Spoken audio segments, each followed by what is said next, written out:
Hello बच्चों, welcome back to my YouTube channel LTR GK study पे आप सभी का स्वागत है एक नए वीडियो पे फिर से। तो दोस्तों आज लेकर के आए हैं सामाजिक विज्ञान का इतिहास। क्लास 8 का है सामाजिक विज्ञान का इतिहास, जिसमें हम लोग आज बात करेंगे फर्स्ट चैप्टर यानी कि अध्याय नंबर 1 जो है कैसे, कब और कहाँ। ये हमारा चैप्टर है दोस्तों, जिसमें आज इस वीडियो में काफी कवर करने वाले हैं डिटेल्स में।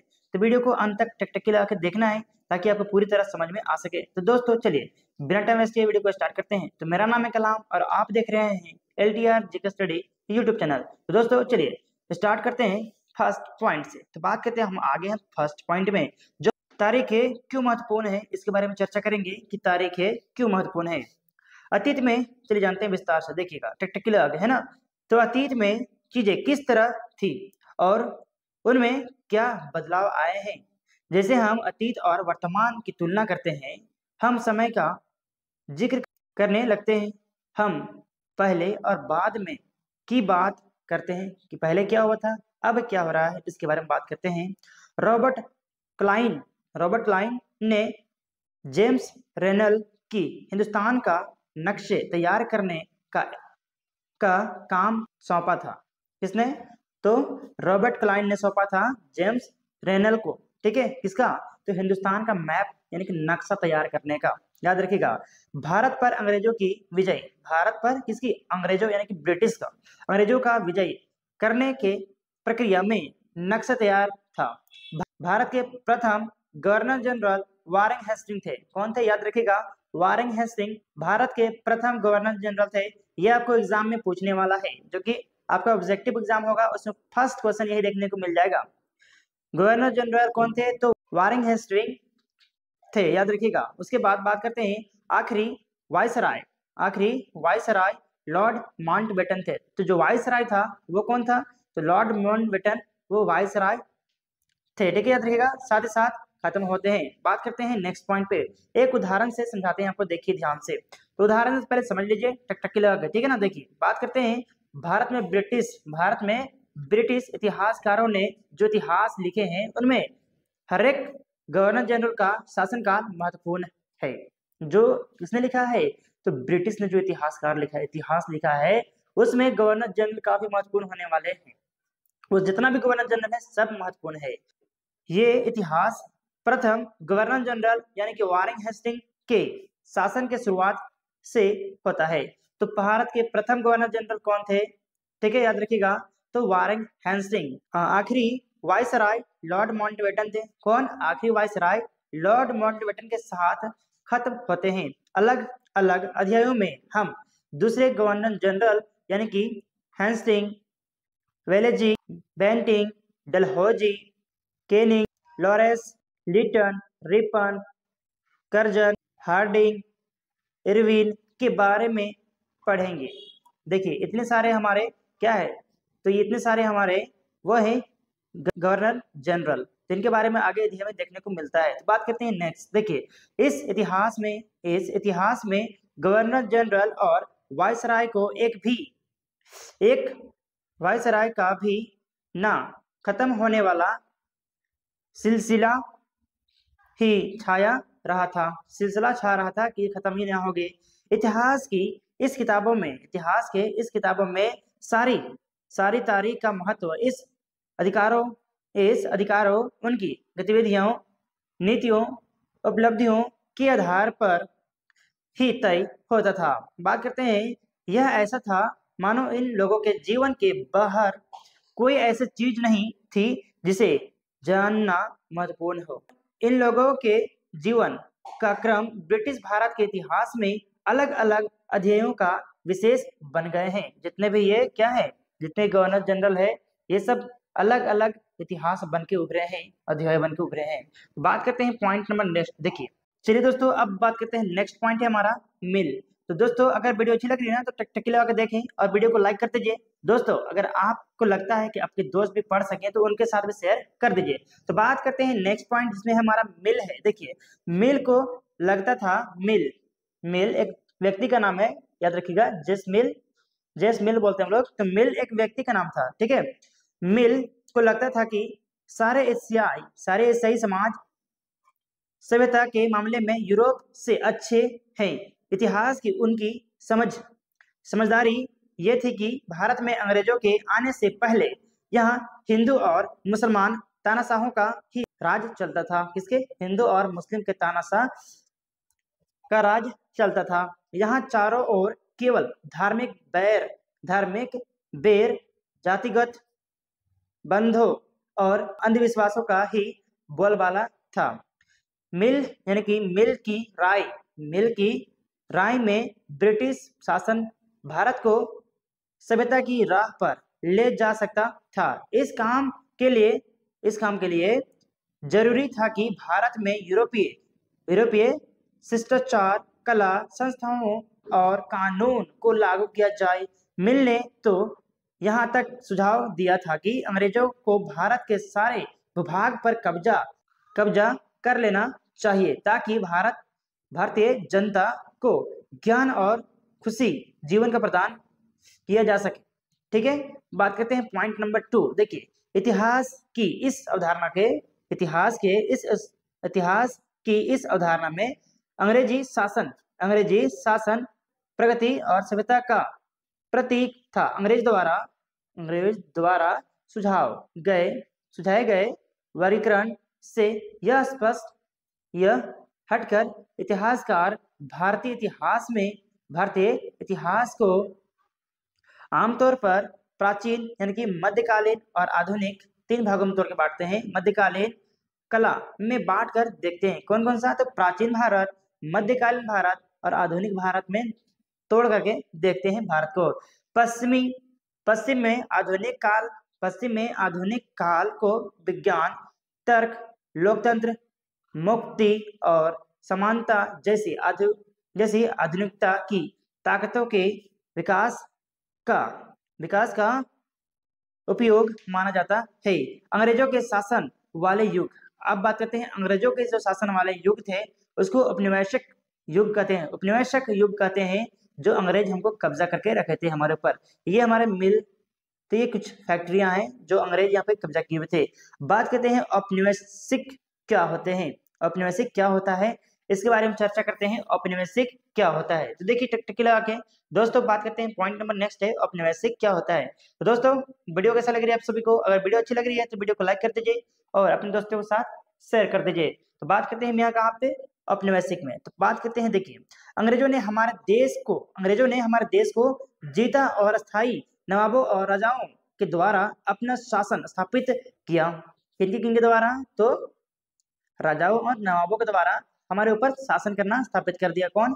तो किया कौन? ब्रिटिश। याद रखिएगा, उन्होंने अर्थव्यवस्था व समाज पर, किस पर?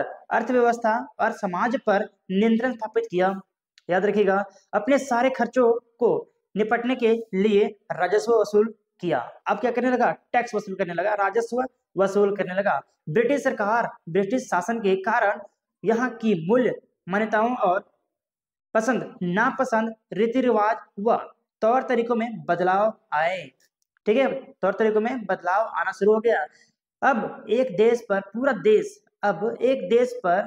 दूसरे देश के दबदबे से इस तरह के राजनीतिक, आर्थिक और सामाजिक सांस्कृतिक बदलाव आते हैं। तो क्या हुआ? अब यहाँ से राजनीतिक, आर्थिक और सांस्कृतिक और सामाजिक बदलाव आना शुरू हो गया।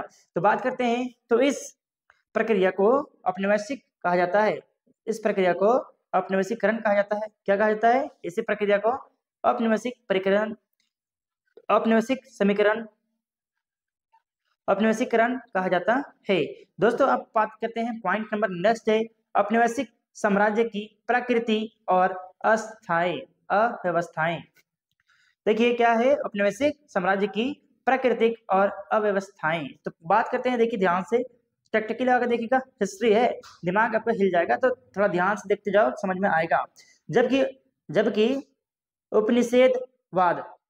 जबकि उपनिवेशवाद का मुख्य उद्देश्य समाज को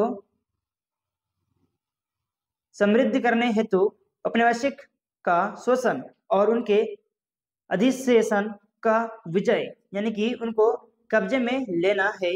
इसी को बोलते हैं हम लोग उपनिवेशवाद। के संभावना को इन शब्दों में इन शब्दों में सबसे अच्छी तरह का समझा जा सकता है कि यह किस प्रकार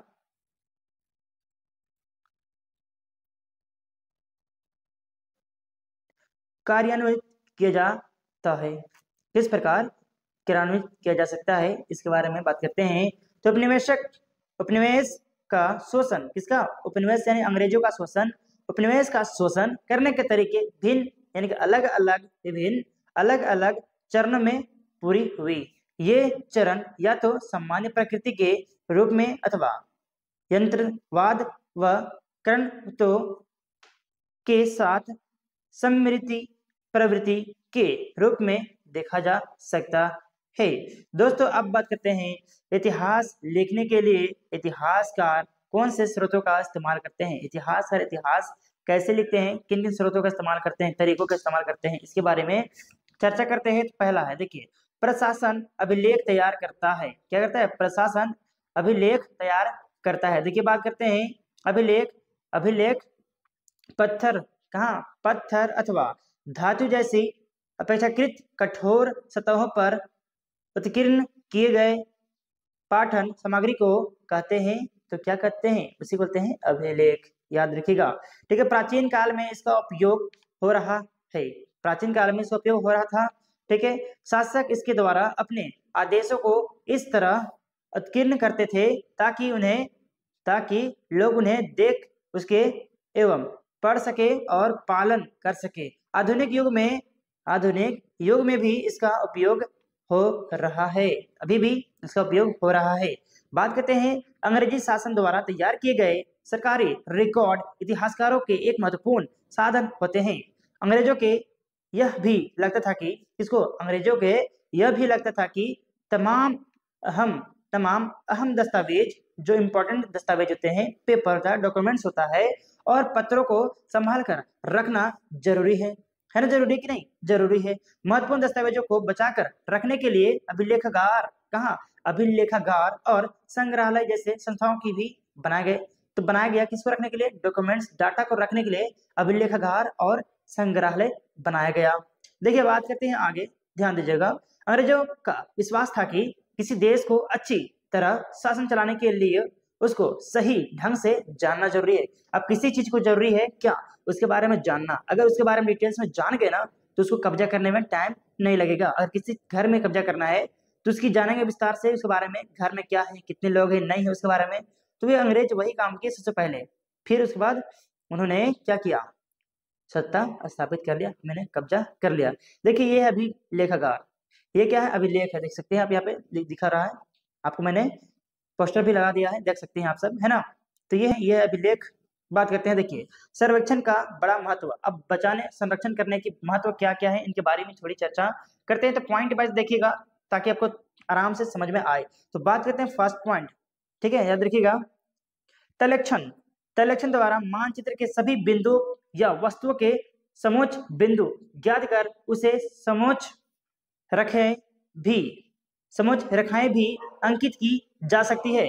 इसी प्रकार उनके प्रकार के समाज एवं भौतिक कारणों का निर्धारण एवं निर्देश संरक्षण द्वारा होता है।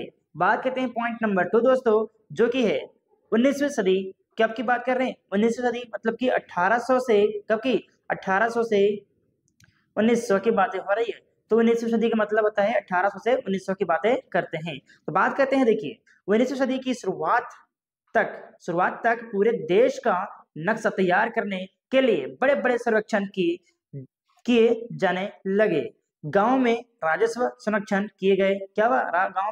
गांव में राजस्व सर्वेक्षण किया गया। इन सर्वेक्षणों में धरती की सतह, मिट्टी की गुणवत्ता, वहां मिलने वाले पेड़ पौधों और जीव जंतु तथा स्थायी इतिहास व फसलों के पता लगाया जाता था। बात करते हैं, देखिए, पॉइंट नंबर 3 है जनगणना के जरिए। पॉइंट नंबर 3 है जनगणना के जरिए भारत के सभी प्रांतों में, भारत के पहले प्रांत हुआ करते थे, भारत के सभी प्रांतों में रहने वाले लोगों की संख्या, उनकी जाति, इलाके व व्यवसाय के बारे में जानकारियां इकट्ठा की जाती थी। इसके अलावा वनस्पतिक सर्वेक्षण, प्राणी वैज्ञानिक सर्वेक्षण, पुरातात्विक सर्वेक्षण और मानव शास्त्रीय सर्वेक्षण, वन सर्वेक्षण आदि कई दूसरे सर्वेक्षण भी किए गए थे।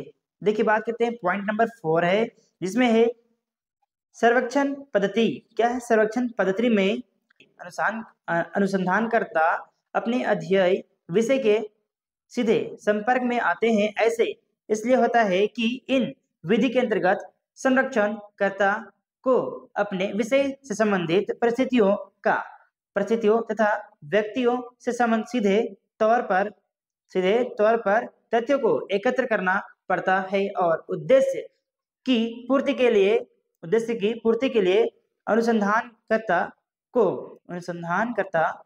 उनके साथ निकट घनिष्ठ संबंध स्थापित करना पड़ता है। तो दोस्तों चलिए अब बात करते हैं नेक्स्ट। देखिएगा टिक लगा के। अगर वीडियो अच्छी लग रही है तो वीडियो को लाइक करना है और अपने दोस्तों के साथ शेयर भी कर देना है। तो बात करते हैं यहाँ पे, देखिए क्या है संरक्षण की सफलता इस बात पर निर्भर करता है कि अनुसंधानकर्ता अपने अध्ययन विषय से संबंधित परिस्थितियों तथा व्यक्तियों से सीधे संपर्क स्थापित करने में कितना सफल हो सकता है। पॉइंट नंबर 5, सर्वेक्षण पद्धति में किसी विषय के प्रति विशेष सुझाव की संभावनाएं कम हो जाती है। इसका कारण यह है कि इस पद्धति के अंतर्गत अनुसंधानकर्ता अपने विषय से संबंधित आंकड़ों तथा तथ्यों को उनके यथार्थ रूप से एकत्रित करने का प्रगलन करता है। दोस्तों बात करते हैं नेक्स्ट पॉइंट पे, चलते हैं टिक लगा के। देखो जो हमारा है अधिकृति रिकॉर्ड से क्या पता चलता है, जो अधिकृति रिकॉर्ड है उससे क्या पता चलता है, इसके बारे में चर्चा थोड़ी सी करते हैं। थोड़ा बचा है हमको, ज्यादा नहीं बचा है, इसमें 2 ही पॉइंट होंगे। देखिए ज्यादा नहीं है, बस यही है।